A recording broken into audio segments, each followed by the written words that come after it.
Sangwa amahoro y'Imana mu banyu no mu vyanyu nshuti namwe bagenzi muri kumukurikirana imbonesha kuri ya Betv Burundi kaze mu mwanya mwiza ugukurikirana amakuru mu Kirundi avugwa kuri uyu wa 2025 ndamugize umwaka wa 2025 Hatangimana Patrick nije ndabashikirize akabagizwe n'ingingo nkuru zikurikira. Umukuru w'igihugu cy'u Burundi Evariste Ndayishimiye aranegura abarundi na cane cane abakozi ba leta bamwe baciyumvira ko bazobeshwaho n'umushahara gusa aho kwijukira iyindi migambi yo kwiteza imbere nk'uburimyi n'ubworozi. Evariste Ndayishimiye ivyo akaba yabishikirije mu mwiherero yagiranye n'ugwaruka rukorera mu gisata c'ubuhinga n'ubushakashatsi hari kuri uyu wa kane igenekezo rya 2024 ndamugize umwaka wa 2025 ku mugwa mukuru wa politike Igitega. Turaza kumukurikirana mu idonido ry'aya makuru. Nayo guhera ubu amahera mva makungu y'amashirahamwe yigenga akorera mu Burundi agiye kuza aravunjwe ni banki nkuru y'igihugu. Ivyo vyashikirijwe mu nama y'banki nkuru y'igihugu n'abayobozi b'amabanki y'ubudandaji hari kwigenekezo rya kane ndamugize umwaka wa 2025. Turaza kubikurikirana mu idonido ry'amakuru ayo ne yari ni mukanya.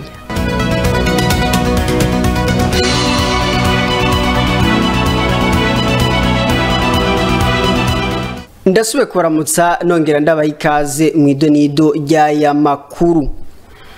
Haratunganijwe ku munsi w'ejo igenekezo rya 2024 ndamukiza umwaka wa 2025 ku mugwa mukuru wa politike Igitega umwiherero kugwaruka rurenga amajana 5 rukorera mu gisata c'ubuhinga n'ubushakashatsi bari kumwe n'umukuru w'igihugu cy'u Burundi Evariste Ndayishimiye. Idonido na mugenzi wacu Elvis Munyaneza. Ivyiyumviro bitari bike vyarashikirijwe bishingiye ku guteza imbere igisata c'ubuhinga bwa none mu mwiherero wateguwe na Betv Burundi kugwaruka rukorera mu gisata c'ubuhinga bwa none TIC, ubuhinga vambwenge, cybertechnologie, génie informatique, biotechnologie rwagiriraniye n'umukuru w'igihugu c'u Burundi Evariste Ndayishimiye. Muri uwo mwiherero umukuru w'igihugu yarijeje ubwo gwaruka ko mu ntumbero yo guteza imbere ico gisata ca TIC hazorungikwa vuba umugwi ugwaruka karuhariwe muri ico gisata kurahura ubumenyi mu bihugu vyo hanze cane cane igihugu ca Serbia. Umukuru w'igihugu yarabandanije amenyesha ko hakenewe equipe de contact y'ugwaruka runyabuhinga kugira hakenewe ikintu c'ubuhinga babanze kubaza ko ubwo gwaruka tabo gishobora kugira ayo mafaranga yasohoka hanze afashe mu kubaka Uburundi. Asaba ikigo TIC kwegera ubwo gwaruka kugira gifashe gutorera umuti ingorane zisanzwe ubwo gwaruka gwashikirije. Kubwa Desire Manirakiza umuhuza bikorwa w'umugambi Payeje asigura ko hacibonekeza intambamyi zijanye na internet itorohereza ugwaruka mu bikorwa vy'ubuhinga. Ugwaruka gwafashe ijambo gwarashikirije ibikorwa vy'ubuhinga rushobora kurangura. Muri ivyo harimwo ibijanye no gucungera uruja n'uruza rw'ingendeshwa mu gisagara, gushira ibibanza vy'isoko ku buhinga bwa none, gushiraho ubuhinga bwo gucungera umutekano n'ibindi. Uwo mwiherero ukaba wakoranije ugwaruka rukorera mu gisata c'ubuhinga bwa none rurenga amajana 5. Elvis Munyaneza urakenuye. Tunakumenyesha ko muri iyo mwiherero nyene umukuru w'igihugu cy'u Burundi yagiranye n'ugwaruka rukorera mu gisata c'ubuhinga n'ubushakashatsi Evariste Ndayishimiye yaraneguye abarundi na cane cane abakozi ba leta bamwe baciyumvira ko bazobeshwaho n'umushahara gusa aho kwijukira iyindi migambi yo kwiteza imbere nk'uburimyi n'ubworozi. Tumukurikire Evariste Ndayishimiye n'umukuru w'igihugu cy'u Burundi. Mwiyumviriyo yesheke twagize kuva Burundi bwikukira. Uvuze ngo kurima ngo guhamba amaguru ngo kibona kurima ko ari kwihamba. Umuntu agiye mu burimyi bamwitanya rucari. Ubu niho ntanguye kubona mbonye ingene abarimyi bariko baraduga, niho nabonye ivyo ari vyo. Ndibuka ushora imbegete y'ibijumbu ikakuvuna umutwe bagaca baguha inoti y'abiri amahera 2 ugaca usanga ikiro c'umunyu kigwa 5. Imbegete y'ibijumbu urumva ifo kushora imbegete 10 z'ibijumbu kugira uronke ikiro c'umunyu. Nano abari gutungira amaja bacafata ingingo bati jako nzimbwa rero ati narataye amaboko ubu rero ngira ndimi ivyo nzorya gusa kuko urumva abo bafonctionnaire bayarose baguha ifaranga n'imeya ayandi bagaca bijanira kuri mwe rugwagwa kuko yabazi ko mu kwezi kuza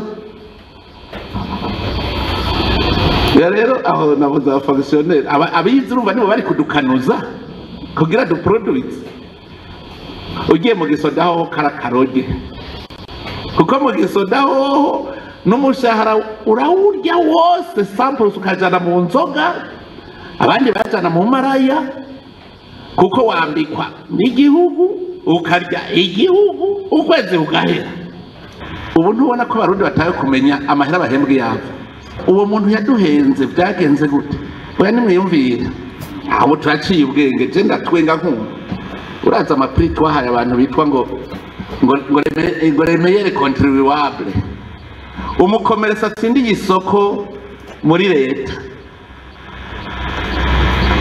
agaca yunguka imiliyaridi 3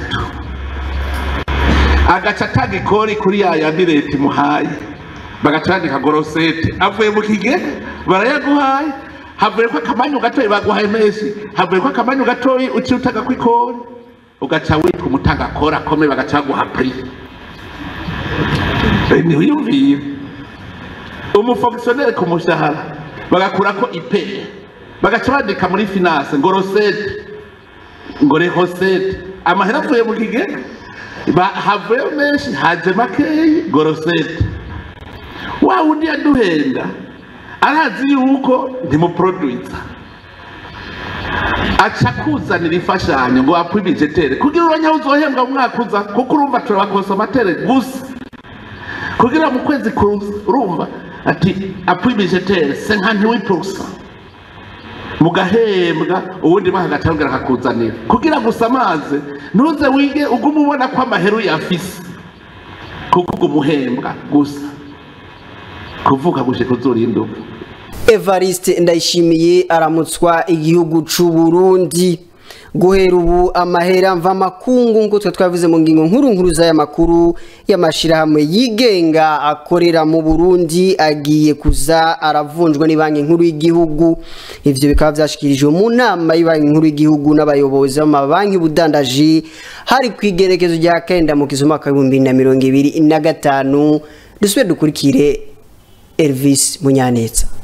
Amafaranga mvamakungu y'amashirahamwe yigenga marundi canke y'abanyamahanga akorera mu Burundi agiye kuzaravunjirizwa mu banki nkuru y'igihugu. Ibikorwa vyose byo gukura amafaranga mvamakungu y'amashirahamwe yigenga bitegerezwa guca mu banki nkuru y'igihugu. Ivyo ni vyashitswe ko mu nama yabaye ku igenekerezo rya 4 Ndamukiza umwaka w'2025 hagati y'banki nkuru y'igihugu n'abayobozi bakuru b'amabanki y'ubudandaji ku bijanye no gucungera amafaranga yinjira ava kuri konti z'amashirahamwe yigenga n'abashora ikawa hanze mu ntumbero yo gusubiza mu buryo bubereye isoko ry'amafaranga mvamakungu. Kugeza ubu amashirahamwe yigenga akorera mu gihugu yarafise uburenganzira bwo kubikura amafaranga mvamakungu mu mabanki y'ubudandaji, ariko ku itegeko rishasha ivyo bikorwa bigiye kuza birakorerwa mu banki nkuru y'igihugu.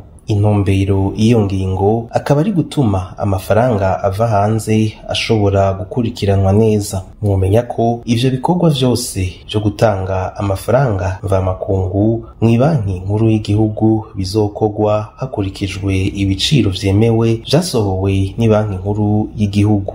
Inkuru ya nyuma yano makuru kuri wa 4 igenekezo rya 24 Ndamukiza mwaka 2025 niho Prosper Bazombanza icegera ca mbere c'umukuru w'igihugu yafata indege imushikana Vatikano mu gihugu c'Ubutaliyano ahagiye kwivatikanya na Ecclesia Katolika mu birori vyo gushingurana iteka Papa Francisco aherutse gusandaba. Ivyo birori bikaba bitegekanijwe kuri uyu wa gatandatu igenekezo rya 26 Ndamukiza mwaka 2025. Dukurikire Prosper Bazombanza n'icegera c'umukuru w'igihugu c'u Burundi. Izina ryanye n'icubahiro umukuru w'igihugu cacu c'u Burundi Jean Major Evariste Ndayishimiye yaduteye iteka ngo tuje kumuserukira mu birori byo gushingura umuvyeyi wa Ecclesia Katolika umupapa Francisco yitavye umuremyi akazofubwa ku munsi wa gatandatu hariya mu Butaliyano i Roma. Birumvikana yuko twashize Imana imbere kandi dusanga imigendere myiza na Ecclesia Katolika kandi murazi yuko yigeze kugendera i Roma i Vatikano. Mwumva rero umuvyeyi yashaje Imana yamutumye ko ntiyoreka kuronka intumwa arungikayo igihe wenyene atari yashoboye kuronka kanya afatiwe n'ibindi bikorwa kugira ngo bashoboye kumuherekeza. Prosper Bazombanza ni cegera c'umukuru w'igihugu c'u Burundi. Inshuti namwe bagenzi mwe ko murakurikirana imbonesha kuri ya BTV Burundi. Imbere ko turangiza n'amakuru twabateguriye mudukundire tubanze turaba makuru avuga hirya no kwisi aho abantu barenga ibihumbi 200 aribo bitezwe i Vatikano mu birori byo gushingurana iteka umwungere wa Ecclesia Katolika Papa Francisco na muri leta zunze ubumwe za Amerika. Donald Trump ashikiriza ko Ukraine vyanka vyakunda itegerezwa kwemera ibiganiro vy'amahoro kuko bigaragara ko atamahigwe agifise yo kugaruza intara ya Crimea. Ivyo bigaheza biganashikikwa n'igihugu c'u Burusiya. Tukurikire Joyeze Ingabire yaduturukanije makuru avugwa hirya no kwisi. Mu gihugu c'u Burusiya umukuru w'igihugu wa Amerika Donald Trump yaratangaje ko Ukraine yatakaje imyaka 4 iheze izinga ryayo rya Crimea ryafashwe n'Uburusiya mu mwaka wa 2014. Ku bwa Volodymyr Zelensky nta kibazo cyo gutanga iyo ntara afise. Kuri ishusho Donald Trump yerekanye ibimenyetso byo gushavura kubera intambara iri muri Ukraine. Ku munsi wa gatatu umukuru w'igihugu ca Amerika yongeye gusaba Moscow na Kiev gushitsa amasezerano ahandi ho leta zunze ubumwe za Amerika izosubira inyuma. Mu butumwa burebure yashize ku rubuga rwiwe Donald Trump yaravuze atihisha Volodymyr Zelensky. Donald Trump avuga ati ashobora kugira amahoro canke kugwana imyaka 3 imbere yuko atakaza igihugu cose. Yongera ati turi hafi cane y'amasezerano ariko mugabo yaratakaje amasezerano. Abantu barenga ibihumbi 200 nibo barindiriwe ku munsi wa gatandatu isaha 11 z'ijoro mu guherekeza Papa Francisco. Abakuru b'ibihugu benshi nka Donald Trump, Emmanuel Macron, Volodymyr Zelensky na Kara Sata nabo nyene bararindiriwe i Roma. Abantu barenga ibihumbi 148 baramaze gukoranira imbere y'isanduku ya Papa Francisco muri Bazilika ya Petero Mweranda i Roma nkuko bivugwa na Vatikano. Isanduku y'umupapa yarashitse ahantu heranda kuwa gatatu mu gitondo ishigwa ku mugaragaro kuri wa gatanu ku mugoroba. Abantu bose barashobora gutanga ibisigarira vy'uwo mwami gushika kuri wa gatanu isaha 2 z'ijoro. Byari biteguwe guhagarika iyo nkuru mw'ijoro ariko kubera abantu benshi amaherezo ya Bazilika ya Petero Mweranda yagumye yuguruye ijoro ryose. Mu ndagano ngufi yasohoye na Vatican, Papa Francisco yaraseruye ivyifuzo vyiwe vya nyuma guhambwa mu buryo bworoshe mu rusengero rw'i Roma gwerekeye ugusenga Maria. Yasavye guhambwa atanivyo gushaza izina ryiwe ryonyene mu Kilatini Franciscus. Shuti n'abagenzi mwe kumara kurikirana imbonesha kuri ya BTV Burundi nino ngatugarukirije no makuru twari twabateguriye avuga kuri uyu wa gatanu higenezo ya 25 ndamukizo mwaka 2025. Hatangimana Patrick ni jene ko ndabashikiriza reka ndabashimye bwe mwese mashobe kuyakurikirana. Shimire n'abagenzanje bamfashije mu kuyatururukanya. Ahanje Hatangimana Patrick Dwani Sangundi musi nkaya mango mugira muba mubahwe na Gahwane.